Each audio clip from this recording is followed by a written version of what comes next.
LPG क्या है? LPG, yes sir. देखो एलपीजी की जब प्रश्न करते हो तो एलपीजी का संबंध दो विज्ञान से है। पहला वह है तुमको नेचुरल साइंस यानी कि प्राकृतिक विज्ञान। प्राकृतिक विज्ञान में एलपीजी का अर्थ होता है लिक्विड पेट्रोलियम गैस। क्या? Liquid petroleum gas. यह आइसोब्यूटेन और नॉर्मल ब्यूटेन का सम्मिश्रण होता है और इसी का उपयोग हम लोग गैस के रूप में करते हैं। लेकिन जो कि एक बहुत ही प्राचीन समय से आ रहा है और यह साइंस का एक प्राकृतिक सत्य रहा है। दूसरी बात जब हम करेंगे तो इसका संबंध सामाजिक विज्ञान से होता है। इसको तुम हिस्ट्री में भी पढ़ोगे, इसको तुम पॉलिटिकल साइंस में भी पढ़ोगे, इसको तुम इकोनॉमिक्स में भी पढ़ोगे और ज्योग्राफी में भी पढ़ोगे। एलपीजी एल से होता है लिबरलाइजेशन और इसका मतलब होता है उदारवाद और दूसरा होता है प्राइवेटाइजेशन मतलब निजीकरण और तीसरा होता है जी ग्लोबलाइजेशन यानी कि वैश्वीकरण।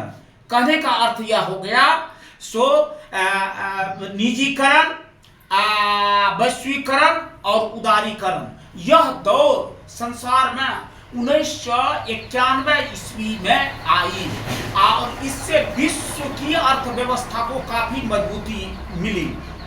अब देखो निजीकरण जो होता है प्राइवेटाइजेशन में क्या होता है तो आपको जितने भी उपक्रम होते हैं, प्रबंधन होते हैं, उसका नियंत्रण, निर्देशन, संवर्धन और उसका प्रबंधन सारा कुछ निजी व्यक्ति या व्यक्तियों के समूह के द्वारा किया जाता है। इसलिए व्यक्ति उसको बहुत ही उत्कृष्टता के साथ, बहुत ही मेहनत के साथ उसमें उपक्रम पर कार्यक्रम करते हैं, देते हैं और संवर्धन की हमेशा कोशिश करते हैं। दूसरा बात हो जाता है जी ग्लोबलाइजेशन।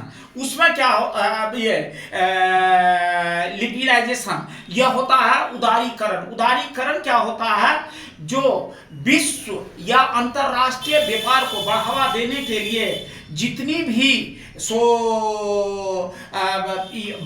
उसमें रुकावटें थी, चाहे वह परमिट था, कोटा था, विविध प्रकार की अंतरराष्ट्रीय व्यापार को में जो अड़चनें थी उसको दूर करके अंतरराष्ट्रीय व्यापार को उत्कृष्ट बनाने के लिए, सर्वकालिक बनाने के लिए कोशिश की गई है, जिससे कहीं का साइंस और टेक्नोलॉजी या वस्तु बनाने की विधि, चाहे वो प्रौद्योगिकी से संबंधित हो या सामाजिक क्रियाकलापों से, उसको भेजा जाता है दूसरे जगह और कोई भी देश आज उसका निर्माण हुआ, दूसरे दिन तुम उसको कहीं भी देख सकते हो तो और उसका अध्ययन कर सकते हो, उससे लाभ ले सकते हो। यह तुमको वैश्वीकरण माने ग्लोबलाइजेशन। और तीसरा होता है यह हुआ ग्लोबलाइजेशन और एक तीसरा फैक्टर हो गया आपको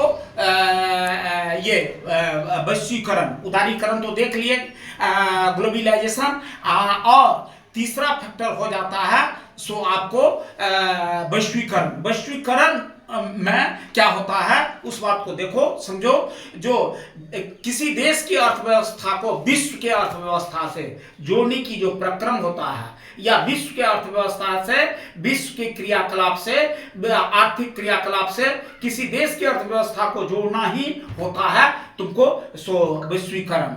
और आधुनिक युग की यह सबसे बड़ा नियति और आवश्यकता है। बस यही है इसकी सबसे बड़ी बात। एलपीजी मतलब प्राकृतिक विज्ञान में, नेचुरल साइंस में और सोशल साइंस में इसका अर्थ। ठीक।